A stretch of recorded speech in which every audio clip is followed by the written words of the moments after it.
Yo, it's Loy, and we are back with another one. Today we're watching what happened to Legends of Runeterra, Riot's failed game by Akshon E-Sports. Now, before we begin, I have some insights as to what this game was. Legends of Runeterra, I played it quite a bit. I actually maxed out in Diamond Elo, so I was pretty good, but not good enough to make the upper echelon, which is Masters. I'd play a lot of meme decks. My favorite deck I'd play was Zombie Ash. It's just a control deck where you keep bringing back Ash and you keep destroying your opponent that way. That's what I'd do. So Legends of Runeterra is a game I played for a bit. When he says failed card game, I'm not sure I'd say it failed. I think the game itself, the gameplay was pretty successful. I think Riot made a very good product. It was probably because of monetization issues. I felt like towards the end, maybe they were running out of player base. I never felt like I waited long for games. It always felt like there was an active fan base. So yeah, I'm not sure failed is the word we'll use, but let's check out what Akshon has to say about this. League of Legends is a MOBA loved around the world. Riot Games has given the game incredible dev support, art direction, and unique characters. So how about a spin-off? A card game with your favorite champions, cheap to get into, and with lore to support League's Runeterra world. It happened, and it's called Legends of Runeterra. Alright, yeah. So you see how he said it was cheap to get into? I feel like Riot made a huge mistake with this game because they just give you everything you needed to succeed. It was the most anti-predatory model I've seen ever in any game, actually. They just gave you the entire game for free. A game that technically did everything right, but still failed. This is how Legends of Runeterra became Riot Games' biggest failure. So before Hearthstone even came out, I knew that Riot Games was making a card game. The codename for the game was Bacon. My name is Travis Gafford. I have been covering esports and Riot Games for the past, 13 years now. And I am an avid card game player. I've played many TCGs over the years, mostly digital. But what happened was that Riot Games, as they were growing, as League was requiring more resources, and as they just were trying to figure out how to release another game, and I think chasing this obsession with, well, whatever game we need to come out with next also needs to be, genre defining, the same way that League of Legends was. I think it really slowed down the development on this game, and it took them, I don't know. I heard about it in 2013 or 2012, maybe even. When this released in 2020, I guess Whoa. It had been probably 8 or so years of... That is crazy. You see, Riot Games has this philosophy that they call Riot Polish, where they take genres that already work and they just refine them and they take all of the best parts and they ship that to an audience. But for them to take 8 years making this, I don't know, man. Because in that time period, how many other card games? There was Gwent, there was Hearthstone, Magic is always going to be there. It's a staple. Yeah, man. It's crazy because if you think about it, they could have been out maybe around just after Hearthstone, because Hearthstone was, what, 2014? Anyway, let's continue. development that at least I was aware of. And during that time, Hearthstone released. Exactly. Some have speculated that Riot wanted to wait out Hearthstone's momentum and learn from Blizzard's entry into TCGs. But it seems like they waited too long. By the time that they eventually released the game, it seemed like people were either tired of the genre or already too invested into a card game to switch. If you've put hundreds of dollars and hours learning the meta and building your collection in Hearthstone, Shadowverse, or MTG Arena, you wouldn't have much incentive to swap over to a brand new game. And I think by the time Legends... Yeah, I mean, kind of, right? Like, the thing is with these CCGs, these collectible card games and whatnot, the actual problem is that I think people get bored. It's kind of like a fad. You play the game for a little bit, you collect all of the rare cards, you get a cool deck, and then you eventually just get bored of the game and you move on. I don't think it's like people won't try another game. I just think the games are generally made for people to just enter the game, spend quick, enjoy it for a bit, and then move on to the next one. So Runeterra came out, a lot of people, including folks like myself, were already kind of burnt out on this type of experience. It's similar to the World of Warcraft situation, where it's very difficult for other MMOs to succeed in the space because WoW just has such a huge head start that anything that comes out later, you're kind of like, well, why would I play this over WoW? Or I've already played enough WoW, I don't really feel like I want to play another MMO. With all that being said, Riot seemed to be up for the challenge and was prepared to invest heavily into the game, even launching a high-production cinematic, produced by the French studio Unit Image, the same team behind League of Legends' The Call and the Baldur's Gate 3 intro. The trailer looks like a series of oil paintings, and while it featured no gameplay, it set the tone for what Legends of Runeterra was going to be, a serious card game with a ton of support backing it. Legends of Runeterra was, and still is, a lore lover's dream. The game includes all 10 major regions in the League of Legends world, and each of these regions include all the recognizable champions from the MOBA. More interestingly though, these would also include a whole bunch of new characters never before seen that you get to play with. One of the best parts about Legends of Runeterra is that they've managed to take the experience, they've created the map of Runeterra using the game, and they've given context as to what is currently going on in the world of Runeterra, the important events, and that will act as kind of a prequel to the MMO, because we know they're building that MMO. So to have this game first, I feel is very powerful because it kind of leads people in. It's a pipeline. So you have this game telling the lore, you have Arcane and the other series they're working on telling the lore, and then you lead people into that MMO experience, which I think is their 20 to 30-year plan, just based on how they've seen WoW succeed for such a long period of time. Legends of Runeterra was great in that aspect, just world building. Huge deal for fans of League lore who wanted to dig into the world of the game further. The abilities of champions old and new would reflect their MOBA counterparts, so even if you had a cursory knowledge of League, you could still appreciate the consistency between games. All of this was presented through incredibly smooth animations, beautiful expandable art for every card, and attractive cosmetics as in-game purchases. Speaking of, all of the in-game purchases were completely optional. The game had an innate way for you to receive the exact types of cards you wanted just by playing the game. On release, you could pick a faction like the Shadow Isles, and then passively unlock those types of cards when you play any game. Additionally, many things rewarded wild cards, a system that lets you get whatever card you wanted given it was the same rarity as the wild card. Rewards always felt plentiful.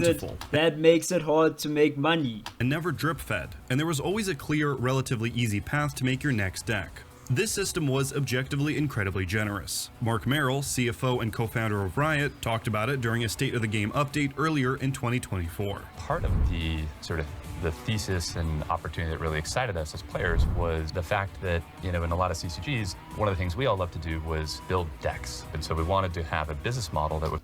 Yeah, I saw this. This was when they were kind of pulling out of Legends of Runeterra, when they kind of realized they made a mistake in terms of their model and their monetization. So they tried to pivot the game into more of a PvE experience.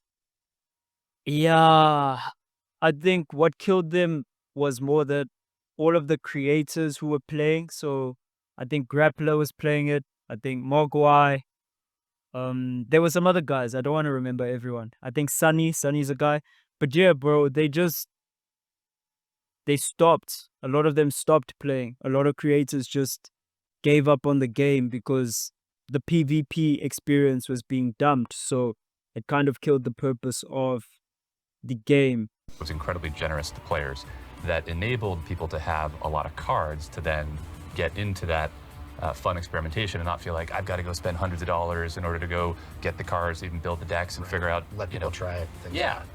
This incredibly generous business model put players first in a way that no other mass-market digital card games were doing at the time. Instead of needing to spend hundreds of dollars when a new set comes out, just continuing to play the game more would earn those cards as a reward for playing. Sounds like a pretty sweet deal, right? Players get the cards they want so they can get deck building right away. No more opening card packs letting RNG determine what decks you can and can't build. But here is the possible mistake Riot made. They didn't realize that, although perhaps predatory, there is a reason that business model has been a part of trading card games since the start. The nature of packs, loot boxes, gacha, or whatever you want to call it, brings people in and makes them stick around for more.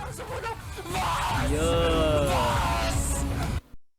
I've never actually thought about it that way. Like, opening packs actually gets addictive. I didn't think of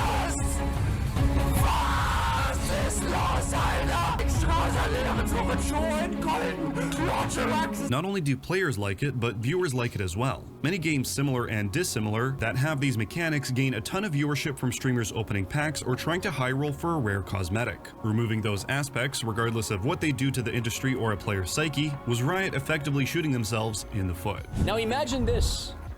Hey, it's Grub. You make a card game called Legends of Runeterra, and you say, yeah, well, that addictive part, we could just cut it out. It's not necessary. We're just gonna make a good game. Sure, they made a great game. I still think to this day, on the market, there's no better card game to play.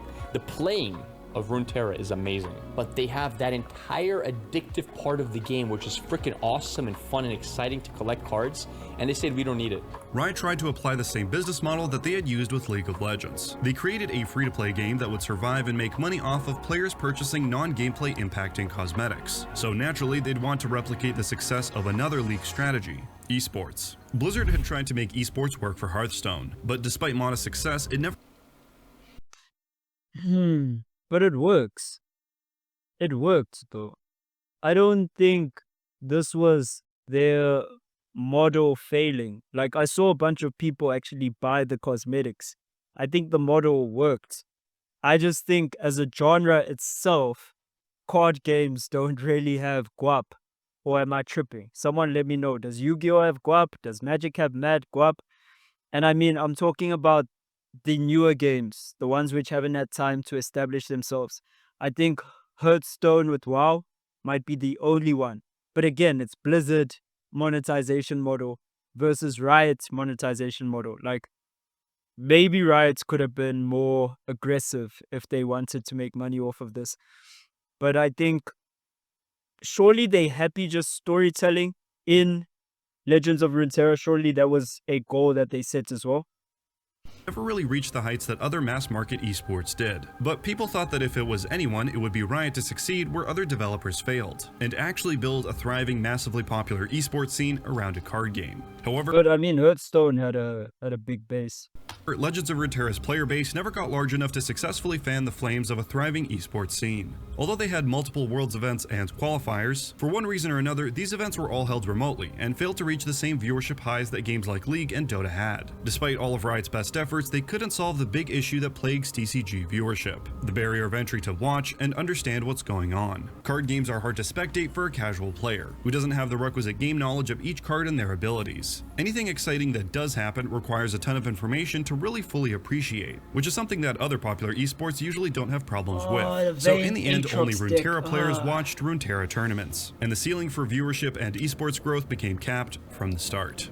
This all leads us to the State of the Game 2024, in which Riot announced that they would be ending support for competitive PvP in Legends of Runeterra. In early 2024, Riot was downsizing. They had a massive wave of layoffs and even ended support for their Riot Forge projects. Their goal was to focus all of their funding and effort on titles that they knew would be successful and that they believed should be prioritized.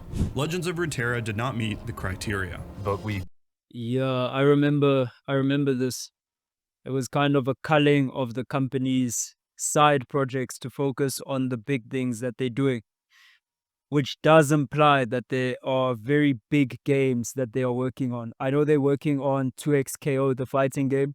The window for 2XKO to even drop so far has been so long, bro. They've been working on that game for such a long time, from the time they bought over Rising Thunder's team. So if you don't know, 2XKO is like a fighting game they're working on, and they pretty much took a whole other studio that developed another indie title called Rising Thunder, and they sucked them into Riot.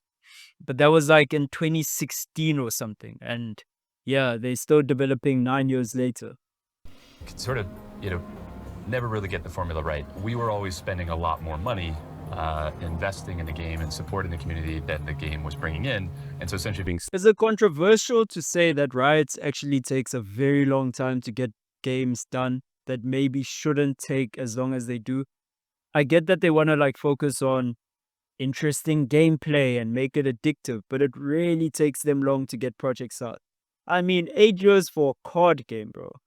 subsidized by our Sorry, own products. So we tried let's a lot of watch, things bro. over the I last keep couple of years to figure out how to grow the audience and what would resonate with players. And so we sort of reached a point where we had to make some changes to try to get to a place of sustainability, because players have been so committed to this game, and we know so many people love the game, that we want to keep finding a way to deliver this awesome game that people love. Riot decided to take their support of the game and fully focus it more on the PvE side. They claimed that most of the player base was actually playing PvE, so they believed the best thing to do would be to develop the parts of the game that players love the most. This meant, though, that support for things like esports ended immediately. Despite seemingly doing everything right, this high-potential product appears to have failed. But why? Well, it's a nuanced combination of things. To start, their business model was too generous. While this might seem like an insane thing to say, if you ask most regulars of the game, there would be an agreement that Runeterra provided one of the friendliest systems in TCGs, beyond just giving everyone every card. That's a freaking Black Lotus! Maybe it was just bad timing, maybe the genre just isn't big enough, or maybe it really was that Legends of Runeterra gave too much away and didn't give the players. Yeah, I think the genre is not big enough. I wouldn't say a entire game can fail because you didn't have enough pack pulls. I just think convincing enough people to play a card game is the hard part you have. Anything to chase. Some speculate that the cosmetics didn't sell well enough also, but Travis argues that the lack of sales wasn't a core issue. I think I would disagree with the idea that the problem is that people weren't buying. It's because I don't know if people were buying them or not, but the problem was that there were not people to buy them.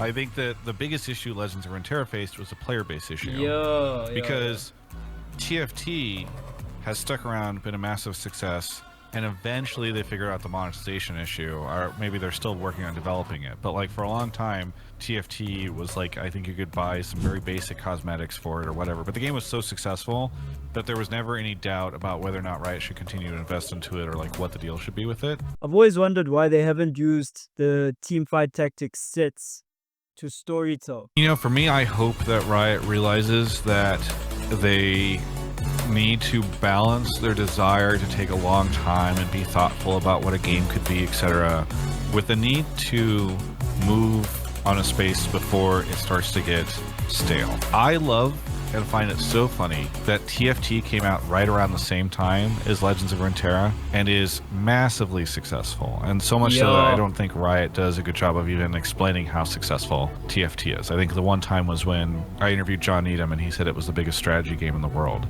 That was a game that was what's the Iron Man meme about, like, Tony Stark built this in a cave or whatever? More dark. Was able to build this in a cave! Like, that was essentially what TFT did, while Project Bacon or Legends of Runeterra was taking 8 years or whatever to build. They were building that basically immediately with sticks and duct tape in the League of Legends client when that genre took off, and they ended up owning and claiming that genre when everybody else was trying to do the gold rush there. So what is the current state of the game? Is it dead?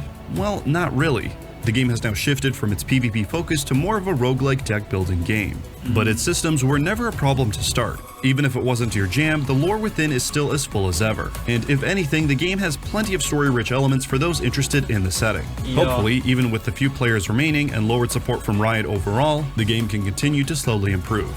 Because even though Legends of Runeterra wasn't the next big thing, it was enough. But sometimes, that doesn't cut it. Wow. Yeah, what a video from Akshon. Yeah. It's crazy.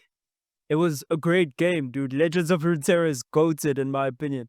Best card game I've personally played. I got so addicted to it. But again, it's like, yeah, just didn't have the legs. And sometimes I get we are theorizing in this video, like what happened? Could they have done something different? Sometimes it just be like that. Sometimes things just fail and there's no actual reason that makes sense. Just bad timing. Alright. Let me know what you guys think if you played Legends of Runeterra. This is Roy signing off. Peace.